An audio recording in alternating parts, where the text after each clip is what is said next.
नमस्कार दोस्तों, आप देख रहे हैं नमो भारत न्यूज। मैं हूं अतुल शुक्ला। दोस्तों, आज गलवान घाटी में हुए हिंसक झड़प को 1 साल हो चुके हैं और उस झड़प में भारत के जितने भी वीर सपूत शहीद हुए थे उन्हें शत नमन और श्रद्धांजलि। और दोस्तों, आज उसी गलवान के 1 साल के श्रद्धांजलि के मौके पर भारत को कुछ ऐसा तोहफा मिला है जिसकी वजह से चीन अब थर थर कांप रहा है, क्योंकि अब चाइना के खिलाफ सिर्फ भारत ही नहीं बल्कि विश्व के 7 पावरफुल देश खड़े हो चुके हैं और इसमें अमेरिका तक भी शामिल है। कूटनीतिक मोर्चे पर अमेरिका और चीन के बीच अदावत जारी है। पूर्ववर्ती ट्रंप प्रशासन के दौरे में होने वाली मुखर बयानबाजी भले ही फिलहाल बंद है, लेकिन जो बाइडेन ड्रैगन को संकेत दे चुके हैं कि वर्चस्व की लड़ाई में उनका देश ही सरताज है और अमेरिका को अपने इसी वर्चस्व को बनाए रखने के लिए अमेरिका को एशिया के अंदर अब भारत की शक्ति की जरूरत है और यह बात वो अब अच्छे से समझ भी चुका है। बीजिंग को काबू में रखने की कवायद के तहत अभी G7 की बैठक में वॉशिंगटन की ओर से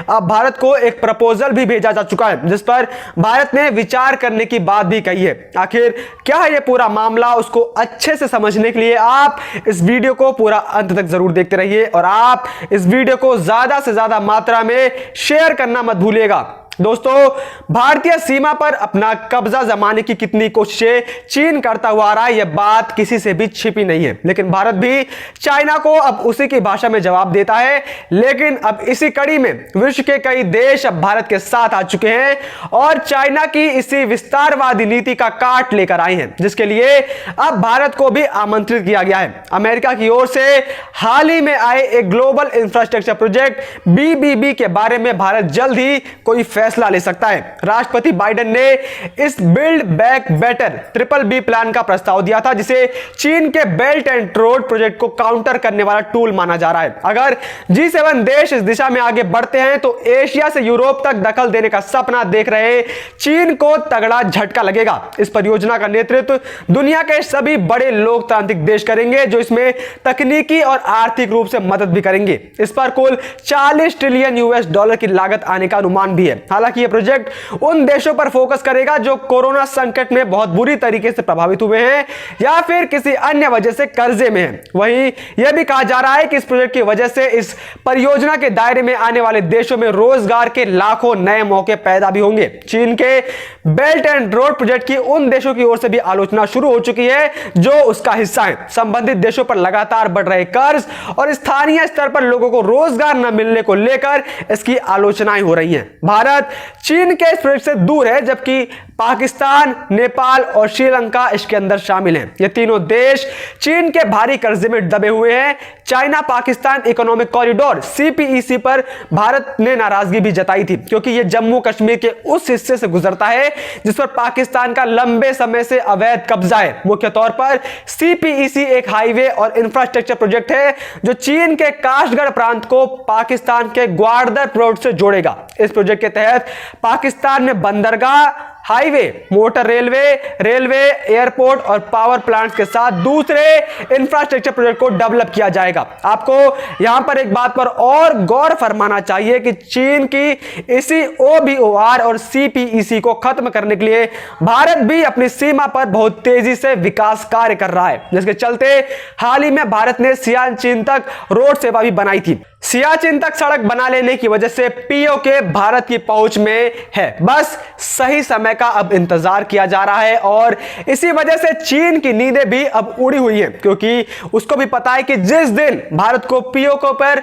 फिर से कब्जा मिल जाएगा उस दिन उसका OBOR और CPEC बंद हो जाएगा, जिसके चलते चीन कम से कम 25 साल तक पीछे खिसक जाएगा। और अगर भारत इस BBB यानी कि बिल्ड बैक बेटर परियोजना में शामिल हो जाता है तो चीन को हराना और भी ज्यादा आसान हो जाएगा। तो अब देखा जाए तो आज भारत को जो इतनी महत्वता दी जा रही है वो हमारे प्रधानमंत्री मोदी की वजह से ही संभव हो पाया है। और मोदी तो गलवान के बाद से ही चीन के पीछे पड़े हुए हैं। पहले उन्होंने भारत के अंदर ही चीनी एप्स पर हमेशा के लिए बैन लगाया था, उसके बाद चाइनीज कंपनियों से सभी कॉन्ट्रैक्ट छीन लिए, उसके बाद अब यह बड़ा कदम चीन की सिट्टी पिट्टी गुल करने वाला है। वहीं पर अब आप यार ये सोच रहे होंगे कि आखिर ये वन बेल्ट वन रोड परियोजना है क्या, जिसके लिए सभी देश अब चीन के खिलाफ खड़े हो रहे हैं। तो आपको बता दूं कि वन बेल्ट वन रोड यानी कि OBOR चीन की एक सबसे महत्वाकांक्षी परियोजना में से एक है, जिसके ऊपर अब पानी फिरने वाला है। चीन की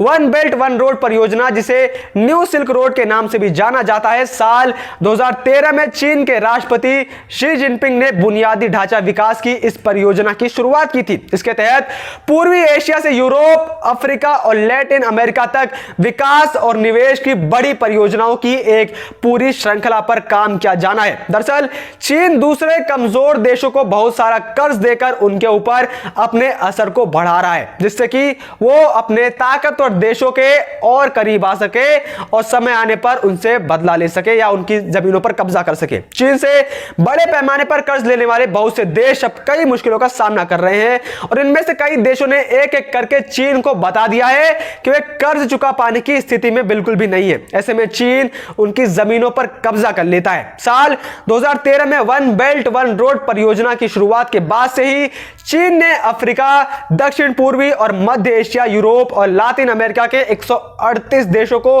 पावर प्लांट्स, गैस पाइपलाइंस, बंदरगाह, हवाई अड्डे बनाने और रेलवे लाइन बिछाने के नाम पर सैकड़ों करोड़ डॉलर की रकम कर्ज या फिर मदद के तौर पर दी है या फिर देने का वादा कर रखा है, जिसके बाद अब G7 द्वारा लाई जा रही BBB चीन के इस परियोजना का काट है, जिसके ऊपर भारत का कहना है कि वह इस परियोजना का अध्ययन कर रहा है और वो भी जल्द इसके अंदर शामिल हो सकता है, जो कि चीन की नींद उड़ा देगा। मीडिया से बात करते हुए विदेश मंत्रालय के अधिकारी P हर्ष ने कहा कि बिल्ड बैक बेटर को लेकर यदि आप सवाल पूछ रहे हैं तो मैं यही कह सकता हूं कि भारत अपनी एजेंसियों के जरिए इसका प्रभाव का आकलन करवाएगा और उसके बाद इससे जुड़ भी सकता है। दोस्तों, पिछले कुछ सालों से जब से प्रधानमंत्री मोदी सत्ता में आए हैं तब से एशिया के अंदर चाइना को लगातार पीछे हटना पड़ रहा है। मोदी की विदेशी कूटनीति की वजह से आज चाइना न सिर्फ भारत से हार भी रहा है बल्कि अब चाइना की आलोचना एक अंतरराष्ट्रीय मंच पर हो रही है। विस्तारवादी नीति के समर्थक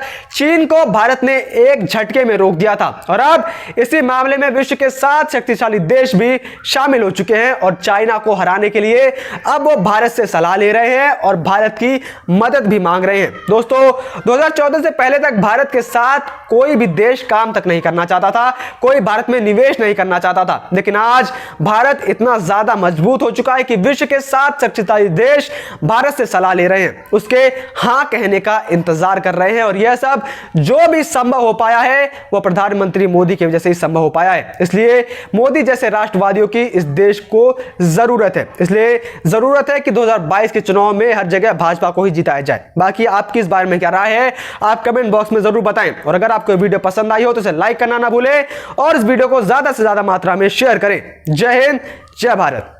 वीडियो को लाइक, सब्सक्राइब और शेयर करना ना भूलें। अपने विचारों को कमेंट बॉक्स में लिखकर हम तक जरूर पहुंचाइए।